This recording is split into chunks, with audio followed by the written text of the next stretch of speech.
Assalamualaikum warahmatullahi wabarakatuh. Qabla an ubayyina lakum anil maudu' sa'u'arifukum binafsi.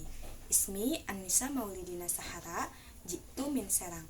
Ana talibah fi Jami'atil Islamiyah Al-Hukumiyah Sultan Maulana Hasanuddin Banten. Wa'an uridu an ubayyina lakum anil maudu' daurul muallimin wat tulab wa naqulu fil lughatil Indonesia, peran pendidik dan peserta didik. Sebelum kita membahas dan mengetahui apa saja peran-peran pendidik dan peserta didik, kita cari tahu dulu yuk, siapa sih yang disebut sebagai pendidik dan siapa itu peserta didik?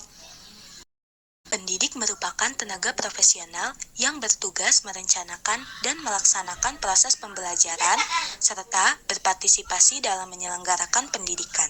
Tenaga kependidikan yang berkualifikasi diantaranya adalah guru, dosen, konselor, dan sebutan lain yang sesuai dengan kekhususannya, serta berpartisipasi dalam menyelenggarakan pendidikan.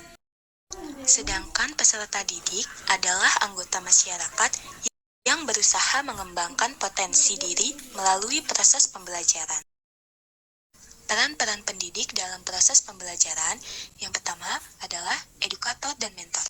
Artinya, pendidik harus bisa memberi arahan dan juga bimbingan kepada para peserta didik dan bisa menjadi rekan belajar bagi mereka. Yang kedua, pendidik sebagai fasilitator. Pendidik harus mampu berperan sebagai fasilitator. Fasilitator yang dimaksud yaitu pendidik harus bisa memberikan fasilitas-fasilitas ataupun kemudahan untuk proses belajar mengajar. Yang ketiga, pendidik sebagai inspirator dan motivator. Artinya, pendidik harus memberi inspirasi untuk kemajuan belajar para peserta didik karena masalah seputar belajar atau masalah pokok siswa. Pendidik harus bisa memberi petunjuk pada siswa bagaimana cara belajar yang lebih baik.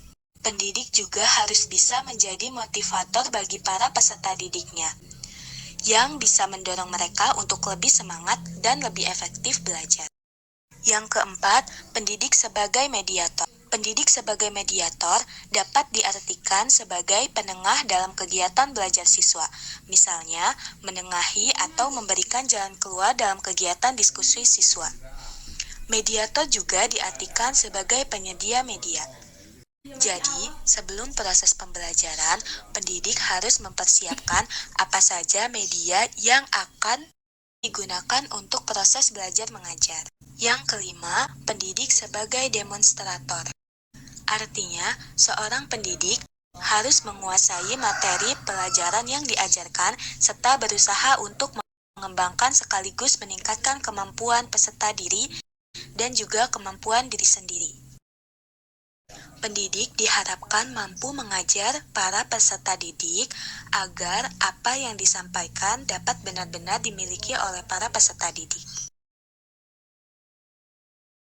Yang keenam, pendidik sebagai evaluator. Artinya, mengumpulkan informasi tentang keberhasilan yang dilakukan dalam proses pembelajaran.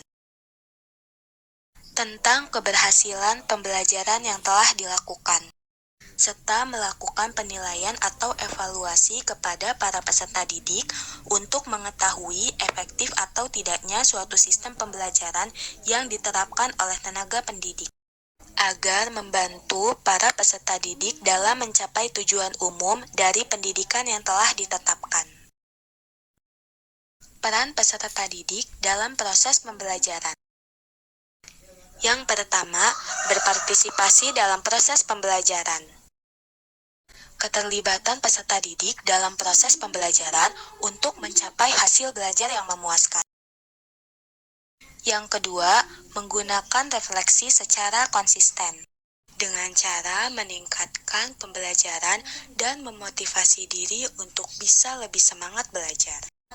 Yang ketiga, mengembangkan kemandirian, yaitu mengembangkan kemandirian untuk berpartisipasi aktif dalam proses pembelajaran sesuai minat dan kemampuan yang dimiliki oleh peserta didik. Yang keempat, mengasah komitmen. Para peserta didik harus mampu mengasah komitmen untuk mencapai tujuan pembelajaran yang telah disepakati. Komitmen yang dimaksud seperti aktif melakukan proses pembelajaran, serta selalu mengerjakan dan mengumpulkan tugas-tugas yang diberikan oleh pendidik kepada peserta didik. Setelah mengetahui apa saja peran-peran pendidik dalam proses pembelajaran, kita bisa mengetahui apa saja tugas-tugas dan kewajiban pendidik. Tugas dan kewajiban pendidik yang pertama, mengajar dan memberikan pendidikan.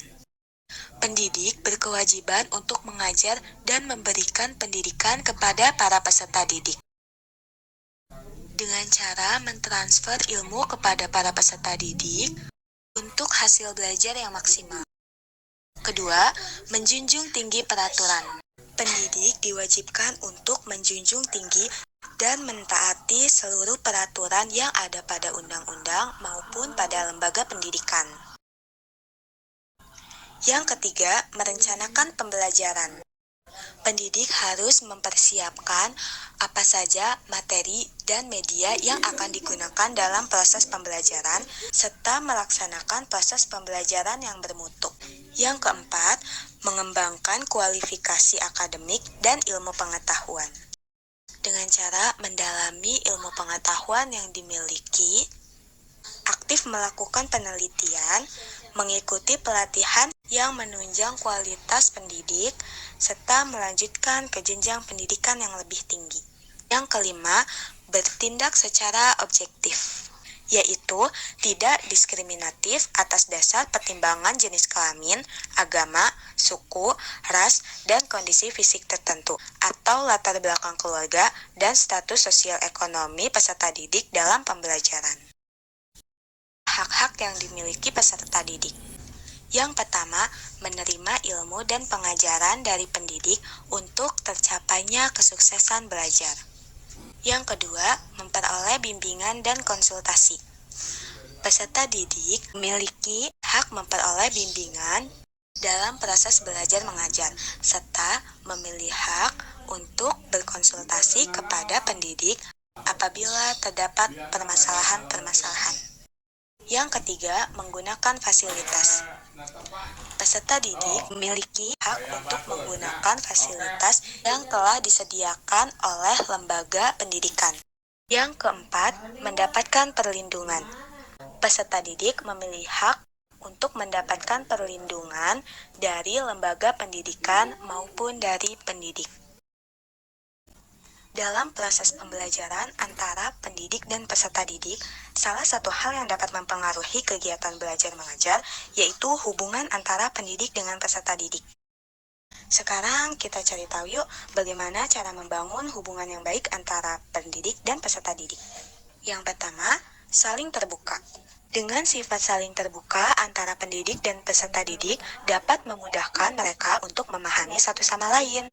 Contohnya, ketika peserta didik mencurahkan isi hatinya tentang kendala-kendala yang dialaminya ketika belajar, maka para pendidik akan mencari jalan keluar sehingga peserta didik tidak akan merasa kesulitan lagi. Yang kedua, komunikasi dan interaksi.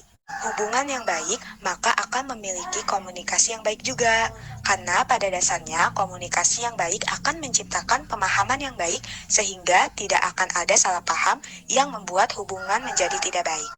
Yang ketiga, kebebasan dan dukungan. Hubungan akan dikatakan baik ketika pendidik memberi kebebasan kepada para peserta didik untuk tumbuh dan berkembang sesuai dengan tahapan-tahapan perkembangan kedewasaannya, serta kebebasan dalam berkreasi. Hubungan yang baik juga dikatakan apabila pendidik dan peserta didik saling mendukung satu sama lain. Saling memberi dorongan dan motivasi dalam kegiatan pembelajaran. Dari hal-hal yang telah kita pelajari tadi, dapat disimpulkan bahwa pendidikan adalah salah satu cara yang dibutuhkan manusia untuk membangun peradaban, sehingga peran pendidik sangat penting dalam membangun peradaban.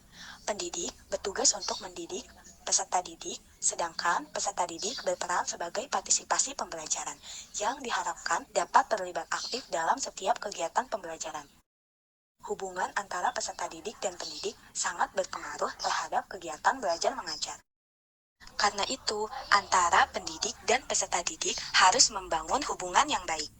Dengan hubungan yang baik, maka proses pembelajaran akan berjalan dengan baik. Mungkin hanya ini presentasi yang dapat saya sampaikan. Apabila terdapat kata-kata yang salah maupun yang tidak berkenan di hati teman-teman sekalian, saya mohon maaf. Semoga apa yang saya jelaskan tadi dapat bermanfaat bagi kita semua. Terima kasih. Wassalamualaikum warahmatullahi wabarakatuh.